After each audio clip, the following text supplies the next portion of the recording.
What's up, everybody? Back for another Honkai Star Rail video. And before we get into today's video, I just want to say that this is mainly a discussion video.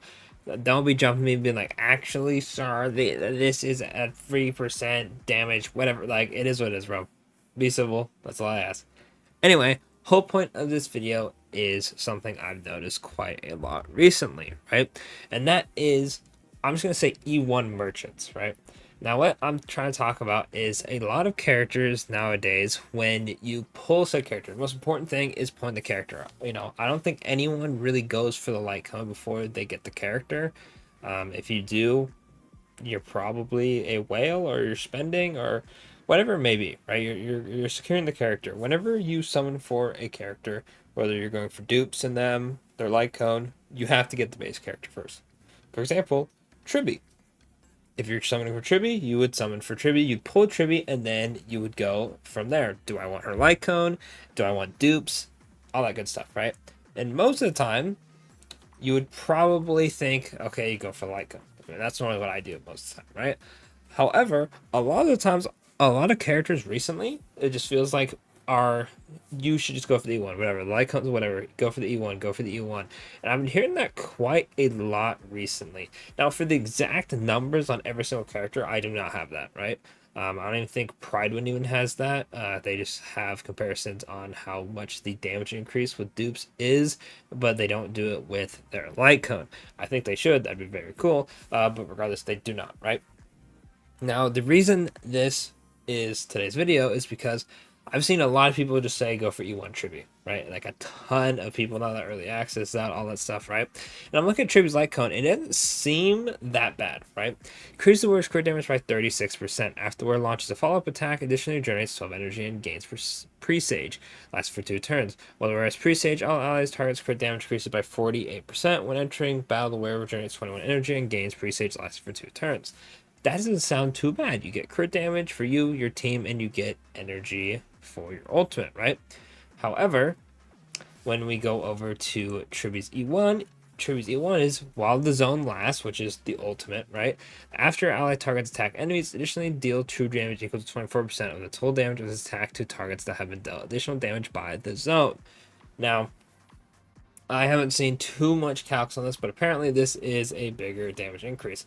I mean, I feel like it'd be obvious. True damage is busted, and 24% more true damage versus what, 48% more crit damage and some energy. Especially when you have to compare to DDD, it looks like you just slap DDD on Tribi and get her E1, right? And I'm like, damn, where have I heard this before, right? Because I just see a bunch of people say get E1, E1, E1, E1. E1's better. I think Braxphone even talks about E1. I don't know if it's in this video because I didn't watch it. I just saw him talk about it on Twitter, and people were mentioning Braxphone's video. So whatever he said in that one, I probably said E1 is busted, right? So I'm thinking to myself, let me go to Pridewind where they have their tier list where I can look at characters. Fei Zhao, I'd say her light comes better. Firefly, 100% E1's better, right? Herda, I believe it's close, if I'm not mistaken, right? Robin, E1's better. Roan May, E1's better. To granted, these characters are a bit older. Sunday, it's debatable. If he's not with summon characters, the light cone's better, right? Venturing, E1's better. Linksha, E1's better. Acheron, definitely light cone. Aglia, definitely light cone, but her E1 isn't bad. Boot Hill, E1's better. Jade, don't question me on that. I have no idea. Same with Jiao Q. Tingyun, E1's better, right?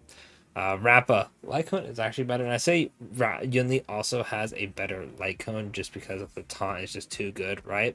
I believe Black Swan was also an E1 is better character.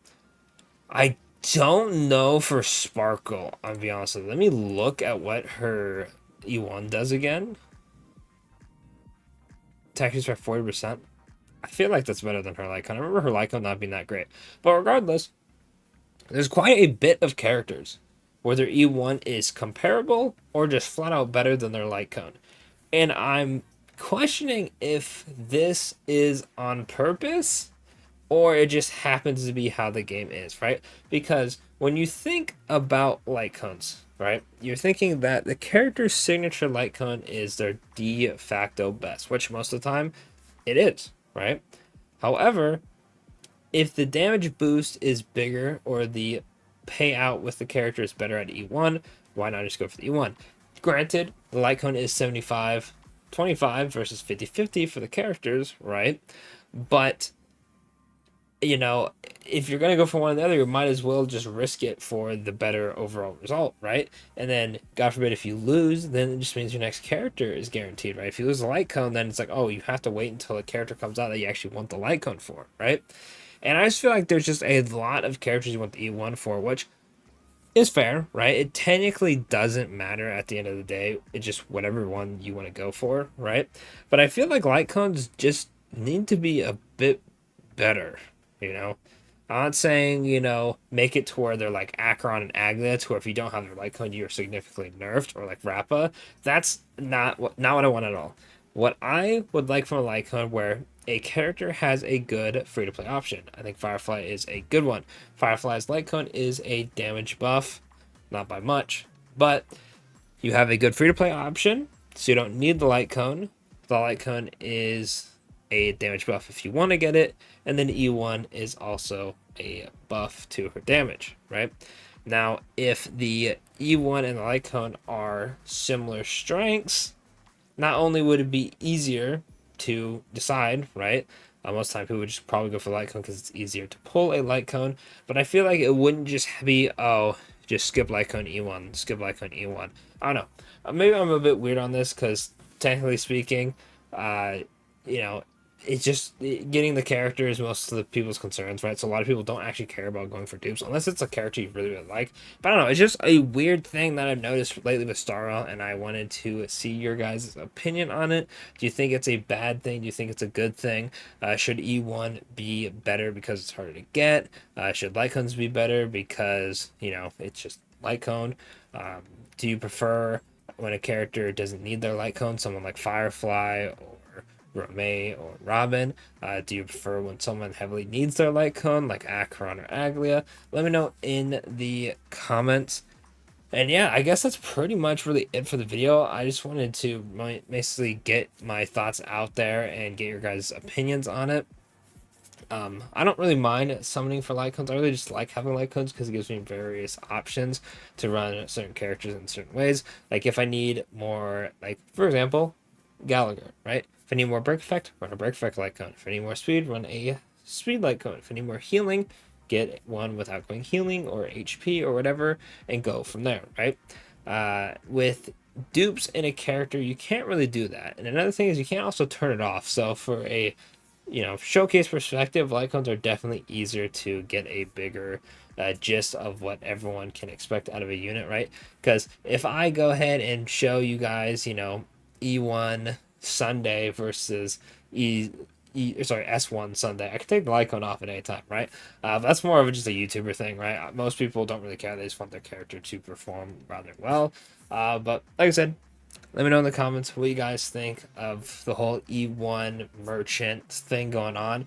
I will be very interested to see how Maide performs, if he's going to be another, oh yeah, his light cone's good, but just get E1, or if they're going to make the light cone more important for him. If they make him another E1 character, I'm going to be a little suspicious on how they're starting to do these characters. Like, I know there's some really good free-to-play options out there, but like, is it like Genshin where they dug themselves a hole with how good the 4 stars are, and they're like trying to backpedal to where it's like, oh, we'll make them go for E1 because it's harder to get, so we get more money out of them, right?